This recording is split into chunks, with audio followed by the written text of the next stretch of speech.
Okay guys, so today's review is going to be on these Krusteaz gluten-free wild blueberry muffin mix. They are certified gluten-free. And the first thing that I do before I start anything is that I go ahead and gather my ingredients. My butter has been getting soft and it does need to be melted. I'll do that in a little bit. I have my eggs. I'll take my milk out here in a little bit because I still have to get my oven preheated. And one of the things about baking that the box doesn't tell you, but you really should to get better results, is to sift the flour. So I'm actually going to sift the flour, the mix.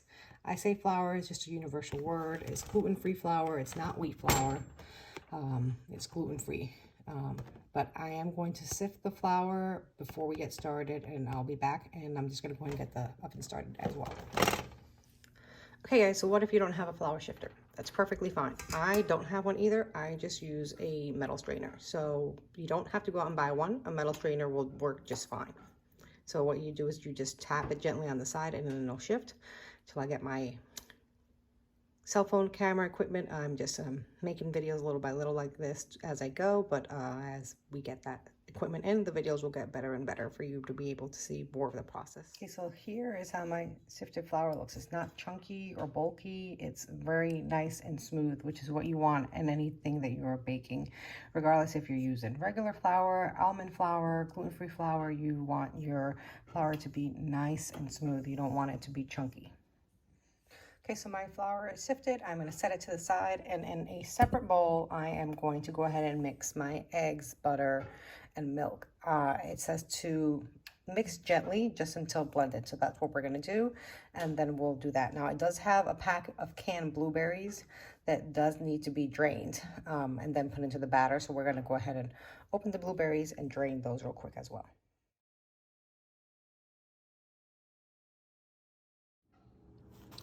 Okay guys, so we're back, and this is how it looks when it's mixed together. So I have the eggs, the milk, and the butter, and it does look like this because you have milk with butter, which is in oil, and then you have eggs as well.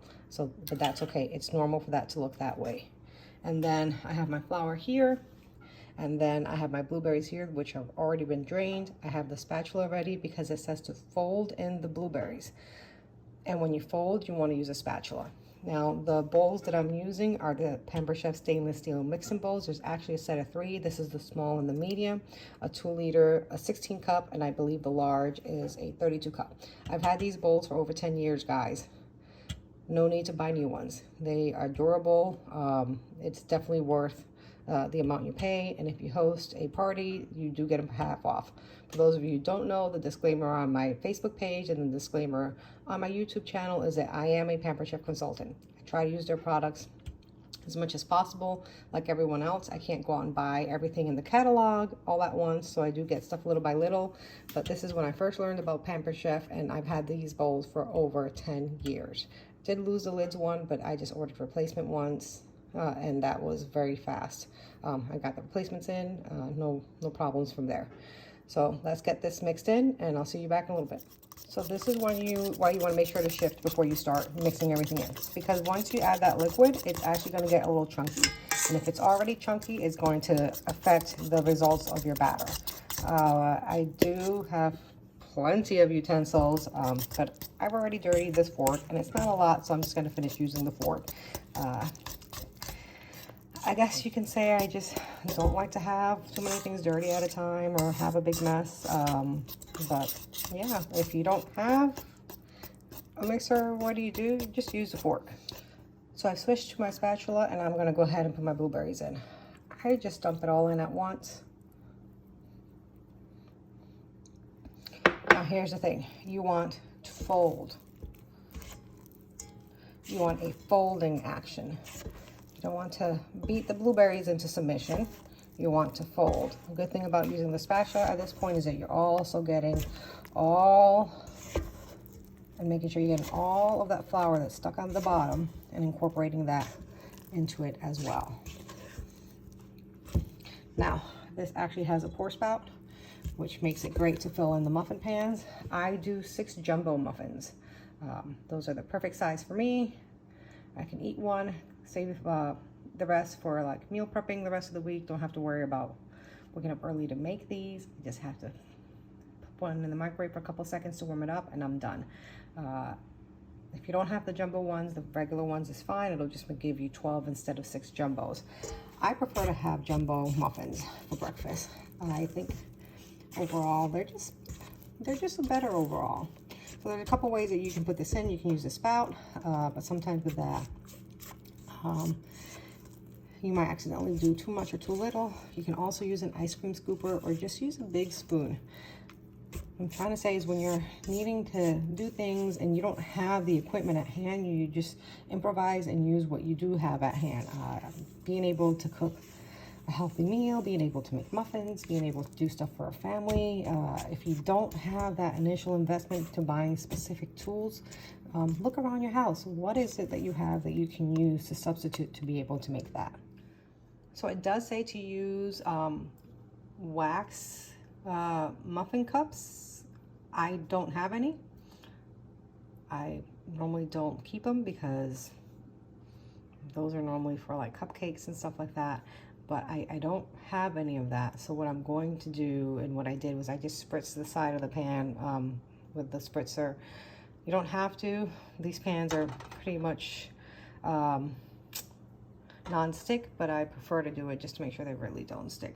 So you want to fill these at 3/4 full. Like I said, you don't have to put these in wax paper like the picture shows. Nope, don't have to do that. This is for making the crunch top. We don't eat almonds at this house. My daughters are highly allergic to almonds, so we don't keep any nuts in the house. So we're just gonna make the regular ones, and we're just gonna fill these up 3/4 of the way, and then I'll be back.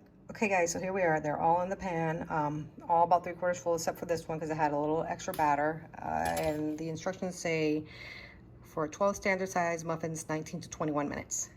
Because these are bigger than a standard size muffin, it's gonna be more than 21 minutes. But what we want to do is we want to test them at the 19-minute mark and see how well they are cooked and try to estimate how much more needs to cook from there. When it gets nice golden brown on the top and your toothpick does not come out wet, it needs to come out clean unless it's gone through a blueberry, and then it'll be a little blue. That's when you know they're ready. So we will kind of estimate how much time it took, and then that way you know a little bit longer, a little bit better on how long it will take to cook these. Okay guys, the muffins are in. The timer is being set. And I'm just gonna clean my kitchen while this cooks. Okay guys, so the timer went off, so let's check these out. And as you can see, they've got a nice crown starting to rise, but I highly doubt that these are done, especially with the way they look. So we're gonna go ahead and put our toothpick in. So this one looks a little done, but don't be deceived, because the ones that I'm concerned about are the ones back here.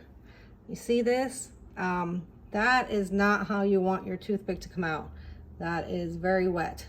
So we're gonna go ahead and leave these in for a couple more minutes, maybe 4 to 5 minutes, and then we're gonna check it. We gotta keep an eye on it too, because you can see these are getting really nicely golden brown. Okay guys, this is like 3-4 minutes more. Actually closer to 5 because I couldn't find my oven mitt. And now they are where they need to be. So you can see the crowns are really nice and golden. My toothpick is coming out clean on every muffin that I try. So I would say that the cook time for these would be around 25 minutes. But can definitely keep an eye on it. It's at 375, and you do want to make sure some ovens do cook faster than the others. So you do want to check it at around 21 minutes, which is the high end of the regular muffins, and then go from there. So I'm gonna let these cool off. I'm gonna plate it, and then I'm gonna cut into it, and we'll do a taste test. Okay guys, here it is. I use a spoon to take these out. It's just, to me, it's easier. I can kind of grab it to the side, get it to the bottom, get it underneath, and I'm not poking holes, I'm not damaging it. Let's just do a visual inspection. So it looks really nice overall. They've got nice crowns on the top. Crowns is the way that they bake, nice up and even. They got a nice golden brown color. Now let's check out the inside.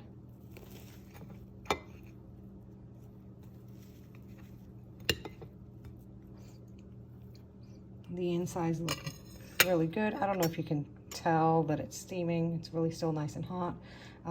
So I'm going to now enjoy this with my coffee. So I got my coffee ready. Yes, I have been to Singapore, amazing country. We did get a little lost, but that was okay. It's all part of the adventure. So I'm gonna do a taste test on this real quick.